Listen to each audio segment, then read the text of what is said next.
Tanggal 7 Februari tahun ini, Nahdlatul Ulama atau NU genap berusia 100 tahun, 1 abad. Selamat ulang tahun ya untuk semua warga NU. Sebagai warga Indonesia, kami sangat bahagia dan bangga dengan NU. Kalau nggak ada NU, mungkin Indonesia sudah bernasib sama dengan banyak negara Islam di dunia yang penuh konflik dan peperangan. NU adalah LSM, sebuah NGO terbesar di Indonesia. NU menjadi pemersatu bangsa. NU mengajarkan nilai-nilai persaudaraan dalam bangsa yang membuat kita tidak bermusuhan. Ini menjadi penting dalam kondisi Indonesia saat ini. Di negara kita selalu saja ada kelompok-kelompok yang ingin menyebarkan kecurigaan dan kebencian dengan menggunakan nama Islam.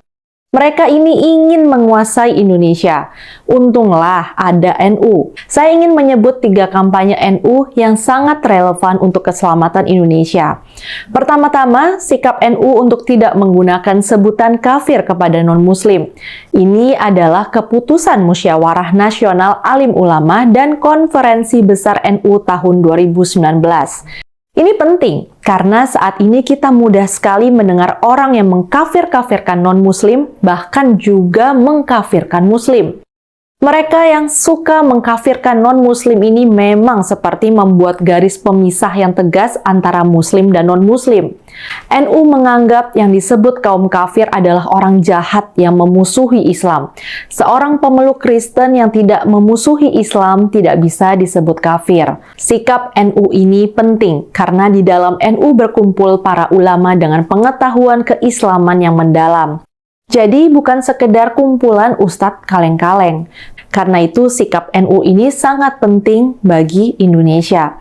Hal kedua yang penting dari NU adalah konsepsinya tentang Islam Nusantara. Menurut NU, Islam justru harus berpijak pada bumi Nusantara.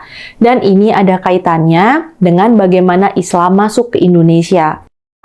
Islam masuk ke Indonesia bukan dengan menghancurkan budaya yang ada. Islam justru melebur dengan budaya tradisional yang sudah hidup di Indonesia. Dengan cara itulah Islam masuk, diterima, bertahan, dan berkembang di Indonesia. Karena itulah Islam di Indonesia mengakui tahlilan, berziarah ke kubur, sekatenan, halal bihalal, atau mauludan. Hal-hal semacam itu tidak dikenal atau ditolak di tanah Arab. Cara berpakaian Islam Nusantara juga berbeda dengan kaum muslim di negara lain. Lagu-lagu, tarian, cara melafal Quran di Indonesia pun berbeda dengan dunia Islam lain. Begitu juga dengan fikih atau hukum Islam. Hukum Islam di Indonesia tidak sekedar hitam putih, boleh tidak boleh.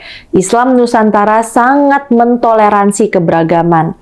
Karena itulah untuk dunia Islam saat ini yang diancam oleh kelompok-kelompok ekstrim dan eksklusif, Islam Nusantara jauh lebih relevan untuk berkembang.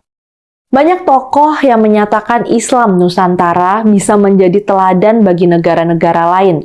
Bahkan ada yang mengatakan Islam Nusantara akan menjadi daerah paling cerah dalam dunia Islam. Saya rasa ini tidak berlebihan. Islam Nusantara ala NU akan membawa pesan-pesan perdamaian, bukan permusuhan. Yang terakhir adalah soal penolakan NU terhadap Wahabi. Di Indonesia, kelompok yang berdiri paling depan melawan Wahabi adalah NU. Akhir tahun lalu, Lembaga Dakwah PBNU meminta pemerintah melarang penyebaran Wahabisme. Belakangan, PBNU mengkoreksi sikap LDNU itu. Menurut pimpinan NU, yang harus dilarang bukanlah semua paham Wahabi, melainkan Wahabi yang gemar mengkafir-kafirkan mereka yang tidak sejalan. Sikap PBNU itu mungkin sekali dilakukan agar tidak terjadi konflik yang tidak diinginkan dengan sejumlah organisasi yang menganut paham Wahabi. Tapi itu lagi-lagi menunjukkan betapa NU selalu berusaha bersikap moderat. Mereka memperjuangkan jalan perdamaian, bukan permusuhan.